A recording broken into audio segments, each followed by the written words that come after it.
Item: SCP-1813. Code name: Schrödinger. Object Class: Safe.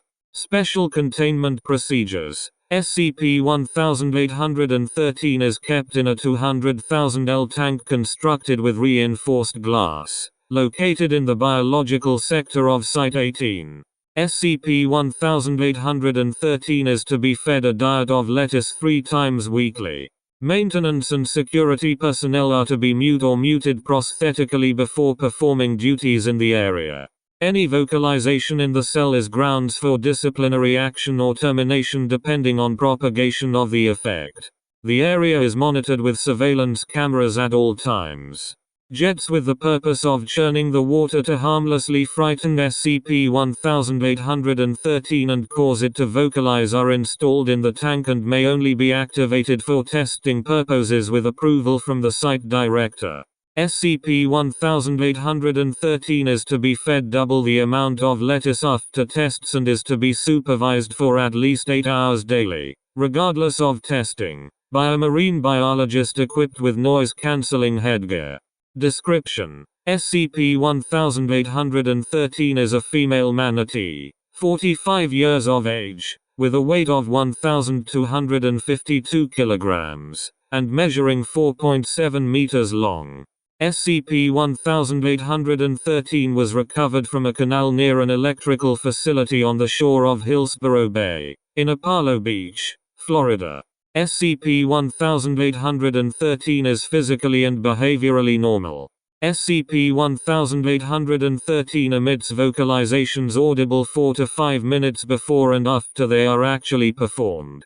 SCP-1813 is not louder than a mundane manatee, but sound emitted appears to bounce off itself, increasing in volume exponentially before abruptly fading. The sound produces a rippling effect, causing subtle visible distortions in the surrounding area. While SCP-1813 vocalizes, living subjects within its radius can be observed with 1 to 8 transparent, incorporeal duplicates of themselves. The copies move through space as the subject had, and will have, until finally merging into the original subject's present location with no harmful effect. Extended exposure, however, appears to cause variances in the effect with copies of the subject moving in ways that the subject hadn't, or would not. Further prolonged exposure testing is not recommended as this tends to cause original subjects to exhibit unpredictable properties requiring original classifications. The effect does not present itself when subjects are exposed to recordings of SCP-1813. Visual disturbances are not detrimental to living subjects or inanimate materials. SCP-1813 does not seem to create physical duplicates of itself when it vocalizes. It is not known whether or not the duplicates simply do not exist, or if they overlap SCP-1813 in such a way that they would be invisible. Addendum: Testing transcript 005. During this test the subject was asked to vocalize a certain phrase repeatedly while exposed to SCP-1813, to ascertain whether or not an asynchronous vocalization similar to those of SCP-1813 would manifest itself if the subject also were to vocalize within its range of influence. D-4293 was provided with earplugs, placed on the grating over the tank of SCP-1813, and ordered to pace slowly back and forth during the procedure. The following transcript is only a rough approximation of the actual audio due to distortions caused by SCP-1813. D-4293. Say it now, Dr. Sanders. Yes. Begin. Jets in SCP-1813's tank begin churning the water, startling SCP-1813 and causing it to emit frightened vocalizations. 1. D-4293. In Flanders fields the poppies blow. 4 duplicates of D-4293 appear following and leading his path. D4293-3 develops a slightly different facial structure and eye color than the rest toward the end of the test. D4293-1. Flanders fields the poppies blow. D4293-2. Flanders fields the poppies blow. D4293. What the hell is that? The testing subject appears to be startled by the apparitions and attempts to exit the containment area, banging on the door repeatedly. D4293-3. What Flanders hell the poppies that blow? D4293-4. Flanders hell let the poppies did that blow. D4923 enters a fetal position near the cell wall and begins screaming. D4293. Alright, I did it, let me out. Let me the fuck out.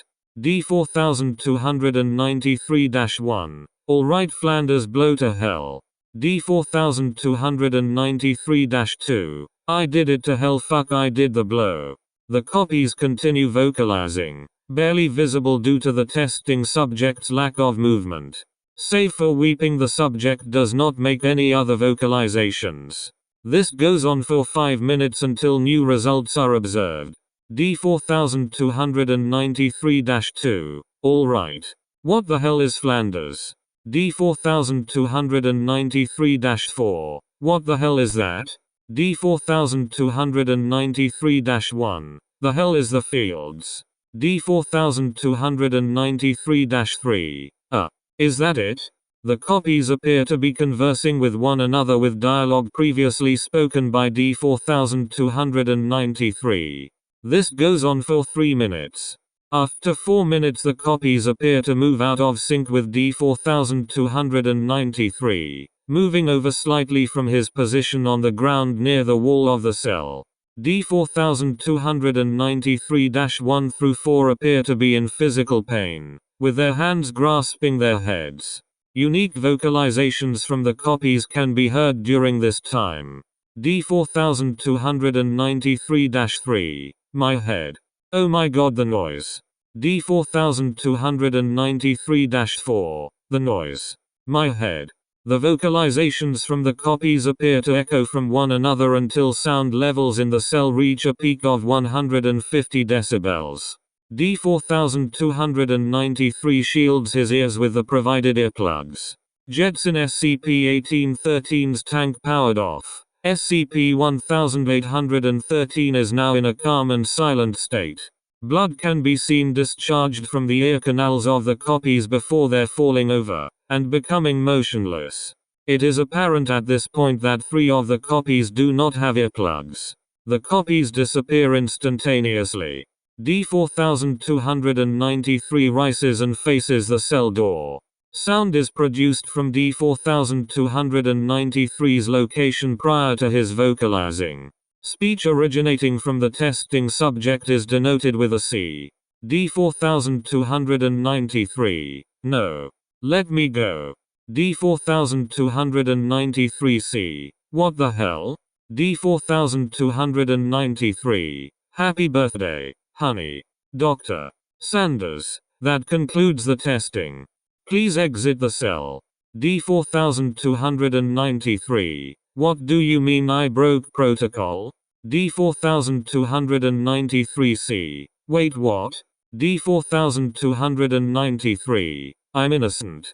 D4293. I want a robot. D4293. Does that mean you're releasing me? D4293 begins vomiting. He is manually removed from the cell. D4293 exhibits this unique auditory effect until, before, and 5 hours after termination. Researchers note, 005 auditory test. The SCP-1813 effect causes something like a physical echo, although the reasons for the divergent behaviors of the copies is not completely understood. It is also apparent at this point that in addition to copies saying things that they did not yet say, also say things that they would not and will not say. Testing with white rats in a complex maze in SCP-1813's chamber reveal a minimal amount of copies. 1-2. Paths chosen by the copies in the maze are at most times completely different from the original subject's intended and traveled path. Copies also vary in color, sometimes being black or brown, and in one instance, purple. See Wiki for full access to footnotes. 1. Addendum. Audio sample 034.